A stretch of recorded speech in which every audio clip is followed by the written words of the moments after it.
You open this door with the key of reason. Beyond it is another dimension, a dimension of truth, a dimension of freedom, a dimension of joy. You're moving into the land of both the ideal and the real, of the possible and the actual. You've just crossed over into the capitalist corner. Where reason meets reality, welcome to the capitalist corner. Welcome to the Capitalist Corner, people. I'm your host, Michael Liebowitz. I hope everybody had a fantastic weekend. Few announcements to be made. A few announcements I have to make. So Persephone is taking a step back from the channel. I don't know for how long. She has personal issues with which she has to deal. So she will not be here. Given that she won't be here, I won't be doing crime, criminals, and the culture of corrections because she was an integral part of that program. I will still be doing Everyday Ethics, however, every weekday, 2:30 p.m. Also, for members of the station, I'm going to start streaming for members only Sundays at 11 a.m. Eastern Time. So Sundays, 11 a.m. Eastern Time, I will start streaming for members only. That's really all I can say about it. I really hope that Persephone comes back sooner rather than later. She will be sorely, sorely missed. Something else. If there's anybody out there that might be interested in joining the bench for this program, that, you know, if Mark's not here, as he's not here today, I expect him back tomorrow, but if Mark's not here, Jim Valiant's not here, if you would like to co-host with me, please let me know. You can let me know here or Facebook or, wherever you can find me, you can certainly let me know. I can't, obviously, I'm poor. I can't pay anybody to come on the show, but you can advertise your stuff, promote yourself. It will entail a lot of reading, though, if you choose to do it. So let me know if anybody's interested in that. That would be fantastic, folks. What else do I have to say? Super chats, super stickers, that stuff. Episode of The Rational Egoist out right now with Adam Michelle, all about taxing the wealthy. It's a very good episode. So I have a main topic sort of that I wanted to discuss today, but I would be absolutely remiss. By the way, in Saturday's show, Capitalist Quarter Weekend, still going, 12 p.m. Eastern Time. Capitalist Corner Weekend Edition, Saturday. So now what the hell was I going to say? So we have this, I guess, memorandum of understanding that is coming from, the White House and Iran. They have this deal. Unfortunately, we don't yet know what's in it because they haven't released it. I really don't want to speculate too much because, like I said, we just don't have it. From what I understand, Iran has agreed that they won't be charging tolls to go through Hormuz, but they're going to have service fees. I don't know what the hell the difference is, but that's what they're going to have. Also, Trump evidently told the New York Times that Iran will be able to enrich uranium, but for non-military purposes. And, they've agreed that they won't have nuclear weapons. There's the only problem here is they already agreed to not have nuclear weapons. They have not said that they want nuclear weapons. The trouble was that the Americans don't believe them, right? Also, before Trump tore up the JPCOA, they were enriching at 3.5% or so. So I don't really get what's happening. Now, there's this commentator, Mark Thiessen, who says, well, the left is all going to say that this is just like Obama's deal. And this is like the spin, right? And they all do this. He says, but Obama didn't pound them and didn't beat them into submission and all blah, blah, blah, that Trump did. But there's a flip side to that. Obama got the deal without doing all this, without violating. Well, I guess he did kind of, because it wasn't an official treaty. So maybe he did violate the Constitution. I haven't looked into that deal, very much. But my point is that Trump did all this, and it's hard for me to see what he got in return. It also seems that he's selling out the Israelis. They are none too happy with the deal, with the situation. Let me see if I can't find out what some of the Israelis have had to say about this. Let me back up. All right, let's see what this says here. Do I have it?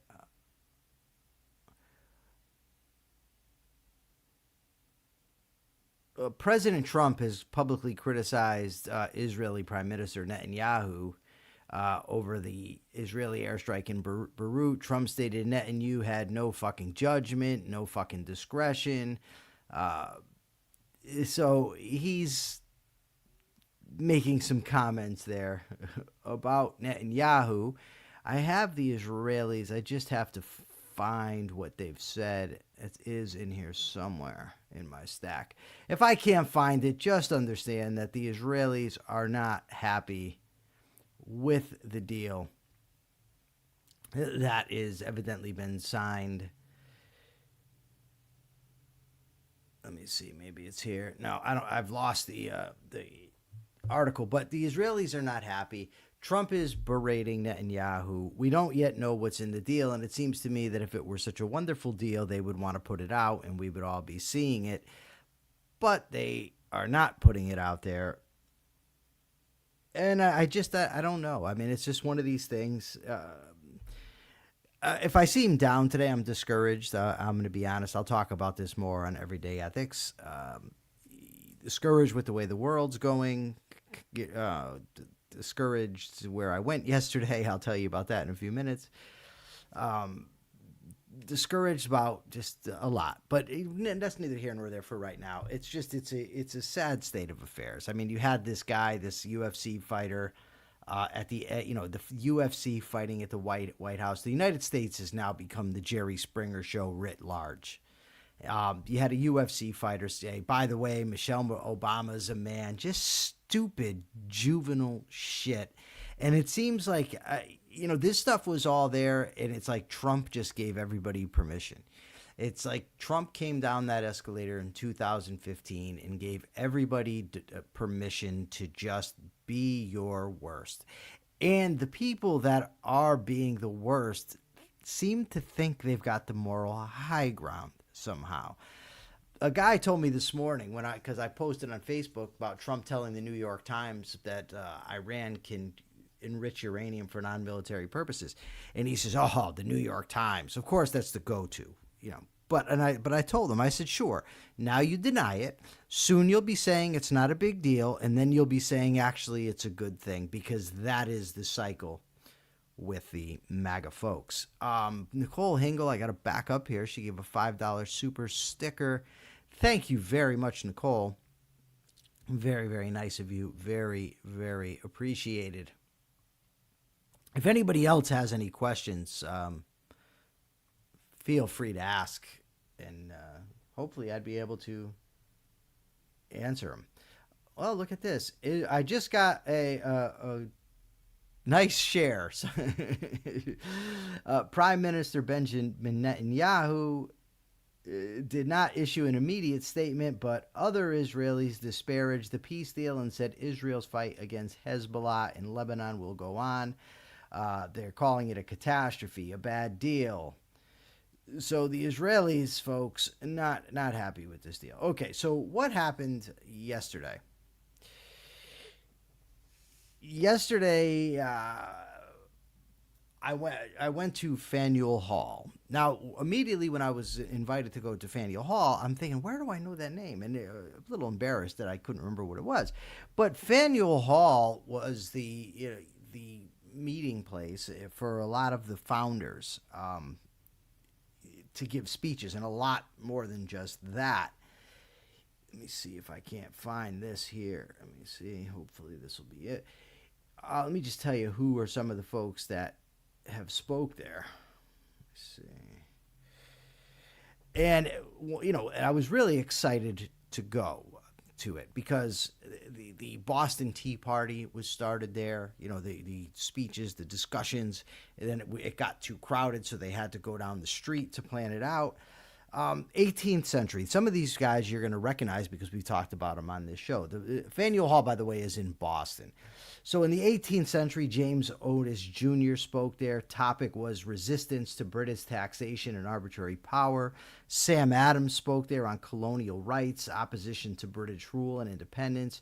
John Hancock spoke on the same things. Joseph Warren, whom we talked about the other day, spoke about liberty and resistance. Fisher Ames talked about constitutional government. 19th century, Daniel Webster speaks there. He's talking about preservation of the Union. Frederick Douglass spoke there, I believe, 14 times on the abolition of slavery and equal rights. William Lloyd Garrison about the immediate abolition of slavery. Wendell Phillips, abolition, civil rights. Charles Sumner on anti-slavery politics. Susan B. Anthony spoke on women's rights. Lucy Stone, women's rights. Ralph Waldo Emerson on self-reliance. Angelina Grimke, the abolitionist woman, one of the two Grimke sisters, she spoke there as well. I mean, this place, the nickname of Faneuil Hall is the Cradle of Liberty. So Ian Gilmore says that he visited it, and I'm wondering if he was struck by the same thing that I was struck by. So the guy that built or paid for Faneuil Hall to get built had ties to the slave trade. So it seems that they've turned Faneuil Hall now into one giant apology for slavery. So my excitement at going to see the Cradle of Liberty was significantly I don't know what the word interfered with, or maybe smacked down. So let's just take a look at some of, and these, by the way, this is the vast majority, and I'll tell you about some of the conversations I had. So let's check this out. We'll look at this first. This is one of the posters they have there. Enslaved people in Boston worked as domestic servants, artisans, and sailors. Boston's enslavers used slaves in their own homes or businesses, hired their labor out to others. Then we've got this. Everyday Bostonians were complicit in slavery. And we have more. It's too small for me to read. I'm sorry. I don't know how to enlarge it. But nonetheless, more slavery stuff. Boston's complicity, you can see here in the slave trade. Over here, we sent 15 of the boys and 2 of the women to Bermuda, talking about slavery, slave announcements. You can learn more about the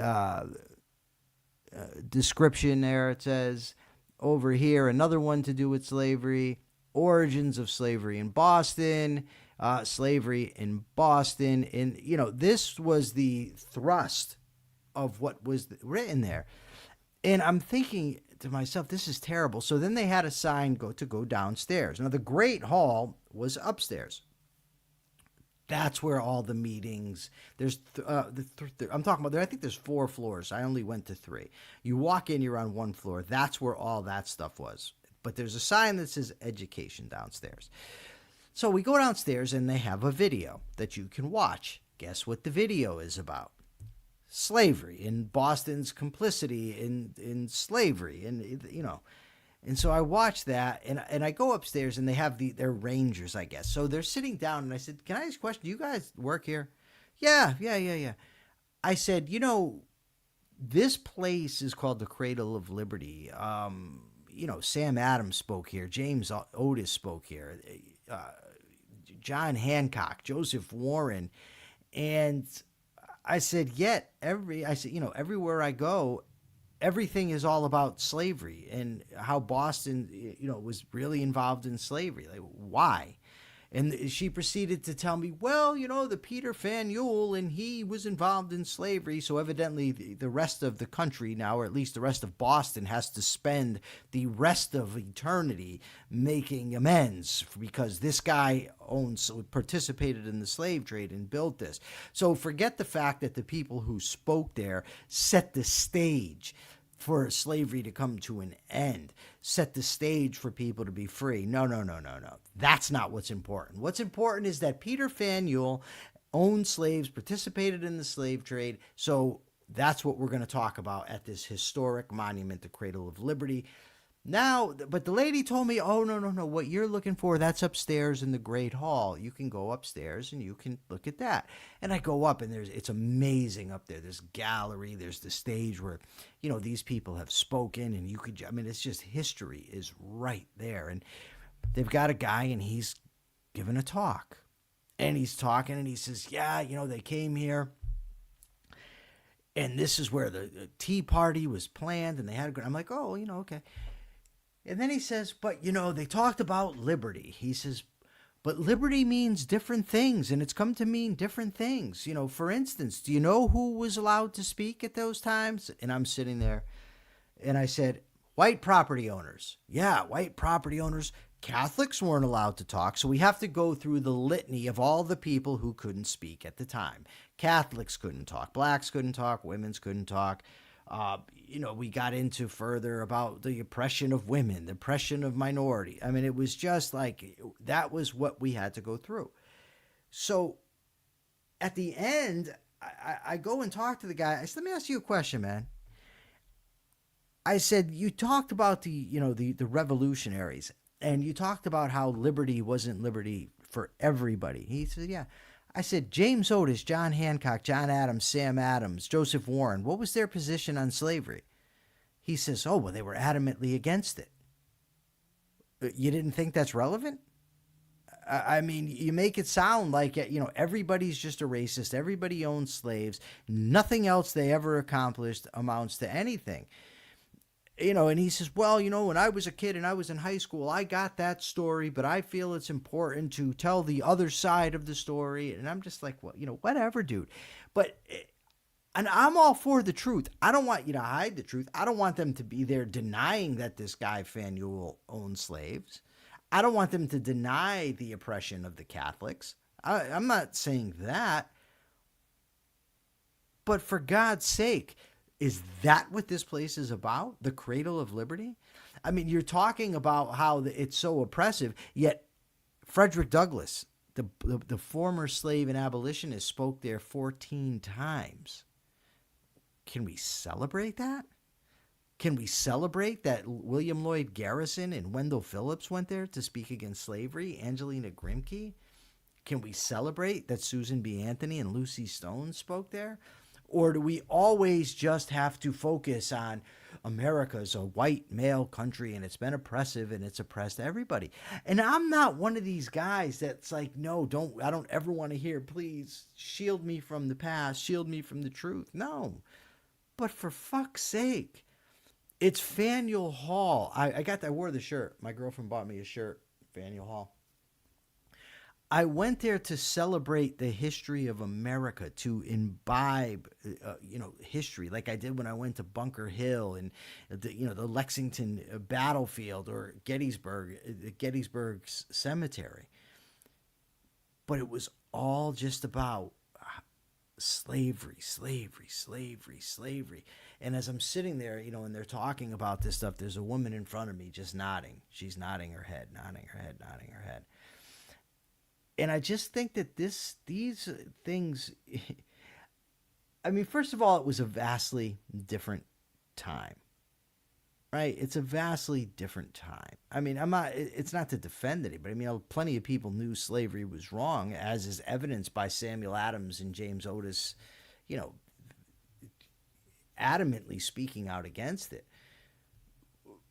But, is that all they think this is? It's not about liberty? It's not about freedom of religion that came about from these events, or freedom of conscience, or property rights, freedom from the crown, a constitution, the Bill of Rights. None of that, it matters. it's all, well, they only meant freedom for themselves, not for everybody else. So, therefore, let's sit up here and apologize. I don't know. Anybody have any questions about this? Because I would love to answer them, and I would love to get your thoughts on it. It's just, this type of stuff is why this type of stuff breeds reactions, right? Not from the rational, but it does breed reactions. People resent that. They don't want to go a lot. Well, some people, I suppose, do, but I didn't want to go to this place to be drilled in my head over and over again around every corner about how somebody who shared a similar skin tone to me owned slaves, 300 years ago or whatever. That was not what I wanted to be, banged in the head with. I wanted to learn about the history of the place and the history of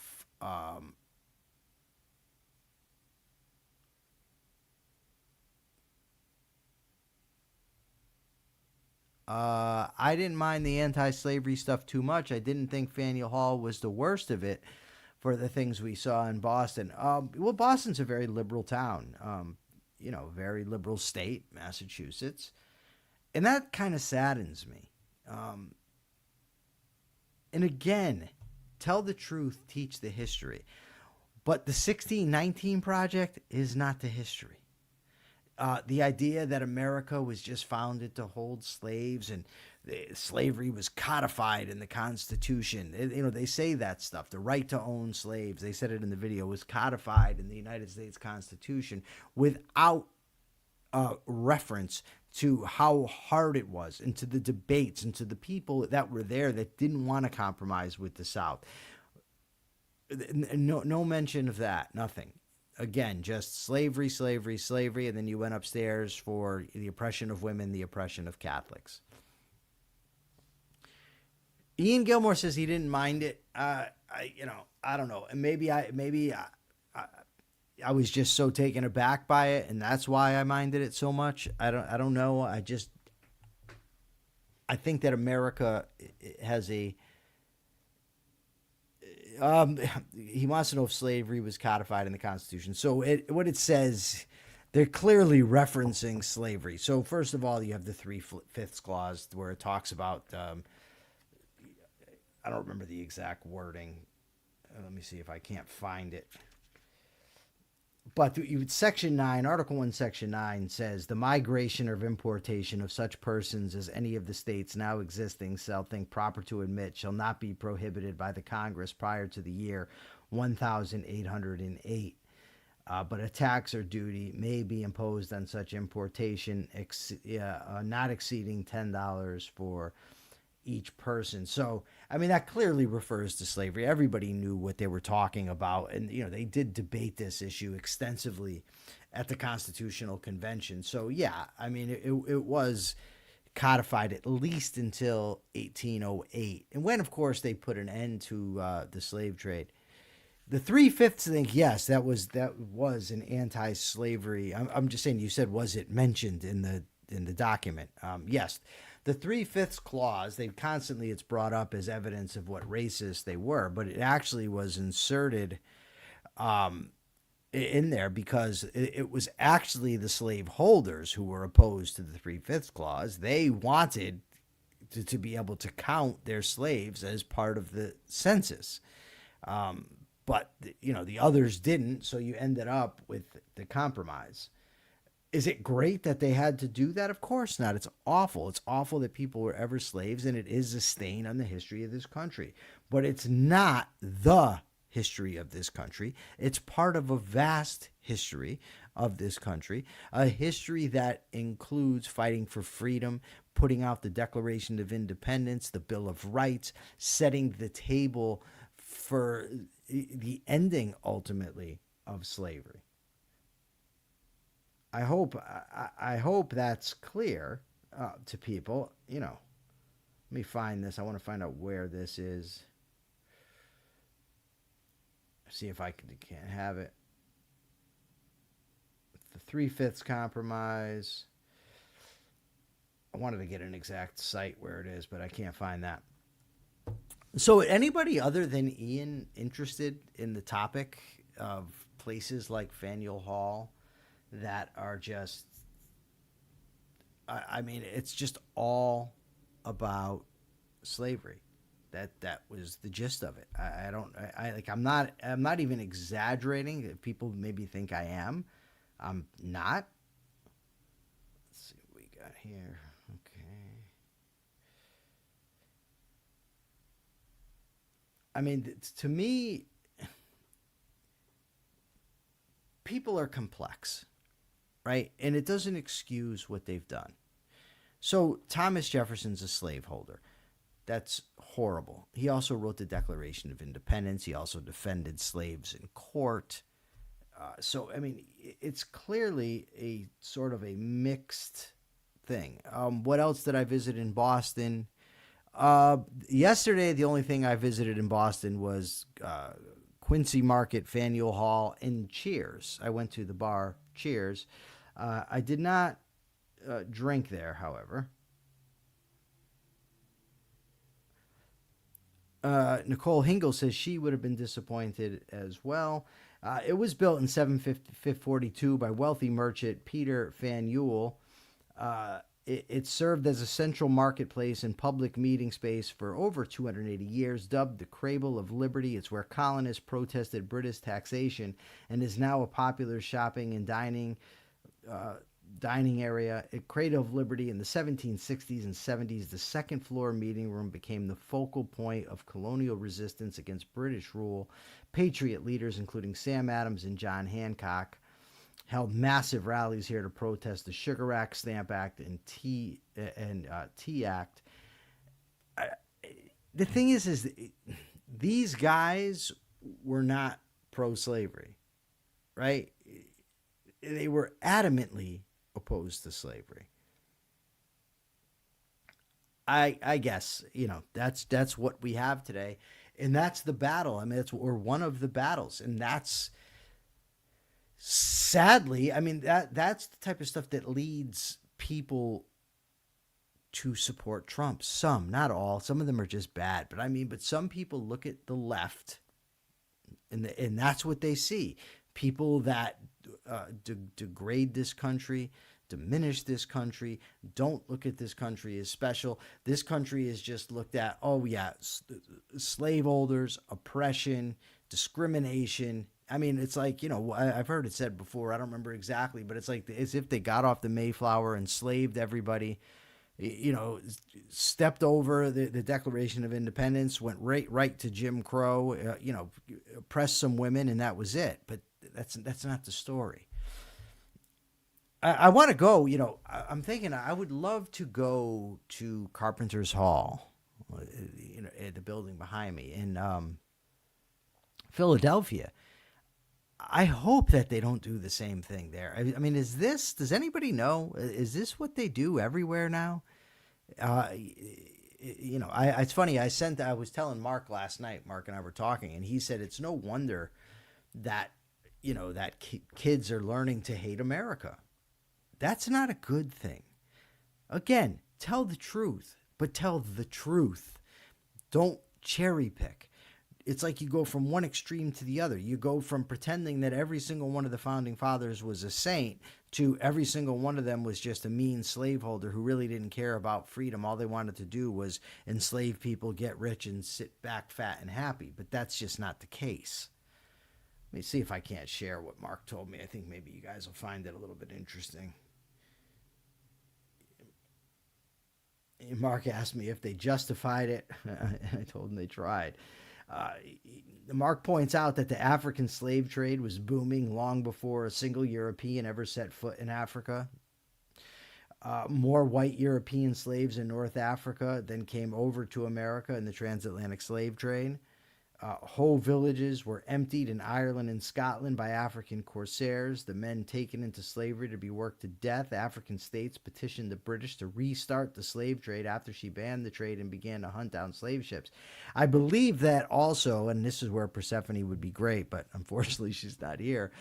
If I'm not mistaken, I believe that when the Brits ended slavery and the former slaves went to Sierra Leone, they were made slaves again. And again, I'm not like trying to disparage Africa either. I'm just saying this is a part of history, and it's far bigger part of history than just Europeans and blacks. And it's certainly much bigger than just the United States, and vastly bigger than just Boston. Boston, let me find this out. I'm curious to know when Boston ended slavery. When did Massachusetts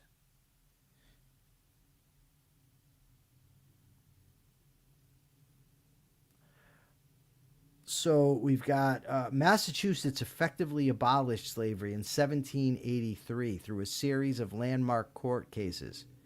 In 1780, the Massachusetts Constitution was ratified, including a clause stating that all people are born free and equal. 81 to 83, landmark freedom suits, notably the Quock Walker cases and Brahman Bet versus John Ashley, used the new Constitution to sue for freedom. But there was no mention of this. So Scott Schiff, let's just stop pretending. Scott Schiff says slave raids into Portugal by Muslims helped kick off the Age of Discovery. Muslims were huge into the slave trade, the Arabs, the Moors, and the Berbers. Ian Gilmore says all of this stuff is an overreaction to it being swept under the rug for a long time. Hopefully we'll end up at a sensible middle ground where we acknowledge it, but also acknowledge the good parts. That just never seems to happen, though, Ian. I mean, I would hope the same thing. But it seems like it always goes from one horrible extreme to the other. So ending Jim Crow wasn't enough. We needed the welfare state, affirmative action. Private people can't discriminate. And it just seems like that is over and over and over again what occurs. That there's these overreactions that you're talking about, and maybe I'm overreacting now, and I'm not sensing that. Yes, indeed, they do end up coming back to sort of an equilibrium, but it doesn't seem that. It seems like we went straight from woke to this asshole at the White House saying Michelle Obama's a man, right? That's what seems to occur. That from one to the other, it's never just let's be rational. Figure out the truth, settle there. No. And it doesn't help that the tribalism, right, in the country doesn't help at all. That the people get into tribes and just see the other side. Each side sees the other as you're this irredeemable evil, and we're going to fight you, and we're going to paint you as the worst of the worst. And then, these people, they all kind of, not all, I shouldn't say all, but they kind of make it look that way. I mean, it's social media, and I get, social media is not the real world. I get it, but it's still part of the world. And people go sick on social media. So that was my experience yesterday. I was very happy. I'm still happy to have gone to Faneuil Hall. It was still an amazing experience. I mean, just looking around that place, so rich in history. And I got a lot of good pictures that I didn't share. I did share them on Facebook. I didn't put them in here. But of the Great Hall, and just looking around there and just thinking what has occurred, it's just amazing. And we talk about this before when we discussed Tom Paine. That's the type of thing that we need sort of today, is people that are going to raise their voices for freedom, raise their voices for change, but not do it in the sort of griftathon that occurs now, where everybody's just trying to get clicks and likes, so that they can grow their hideous, insidious brands. Right, we need people to step up, and when I say that, I mean I'll do what I can do, but I'm talking about people that are smarter, more eloquent, and better at this than what I am. right? Dirty Harry said a man has to know his limitations. I know mine. Ian Gilmore says, instead, to celebrate the 250th anniversary, we get UFC at the White House brought to you by Bud Light and the Trump crypto scams. Well, yeah, right. And now, and once Trump is out of office, what are we going to get? I saw this thing with Chris Christie yesterday, and Chris Christie was talking about Marco Rubio was kissing Trump's ass. I think Marco Rubio said that this thing with the UFC at the White House is comparable to the moon landing or some such thing.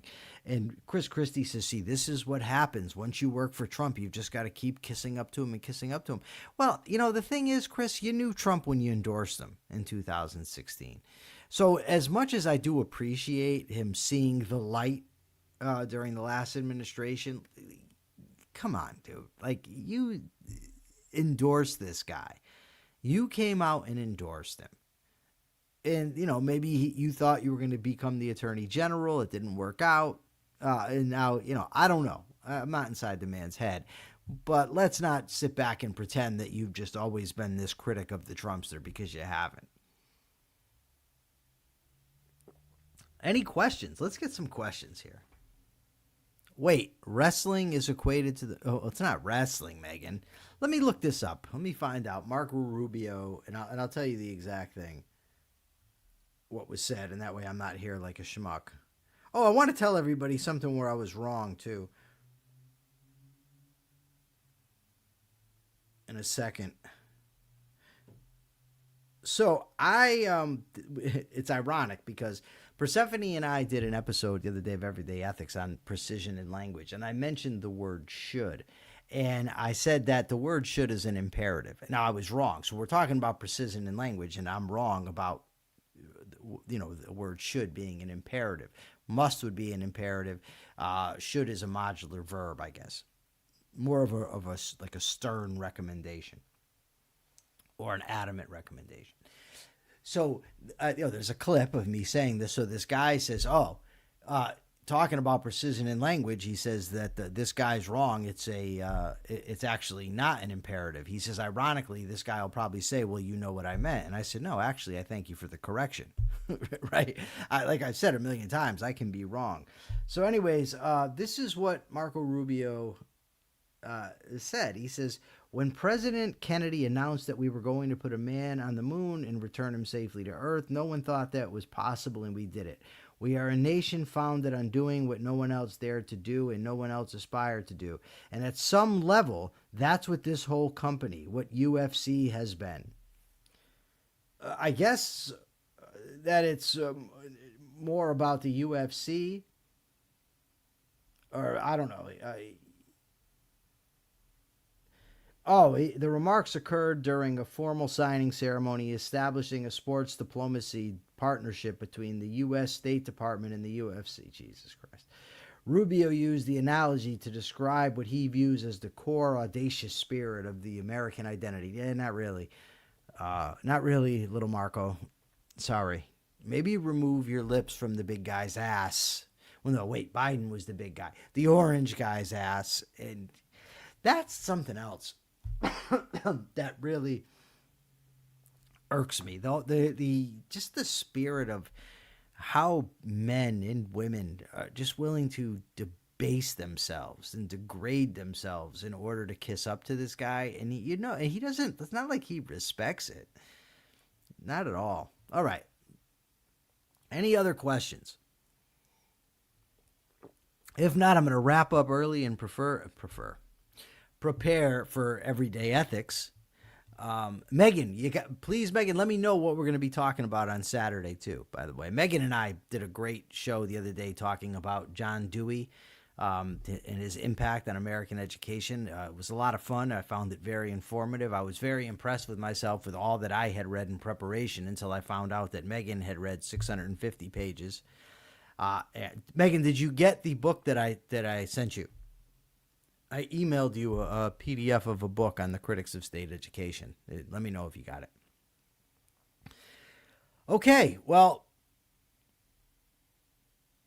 that's going to be it because I can't talk for that long when I'm by myself. I'm sorry. I'm just not that good. So, but I will be there today, 2:30 p.m. Eastern Time, to do Everyday Ethics. The topic is going to be perseverance. I hope you all will join me, and I hope you all like it very much. Remember to like, share. Oh, I got to do that too. Like, share, and subscribe to the program, by the way. Let's see. I forgot to do this. We got to go over the other day question, the capitalist thought of the day. We got all types of stuff to do here. Look at that. I thought we were getting out of here, and I was wrong yet again. Your shows. You hear, Mark? All right. So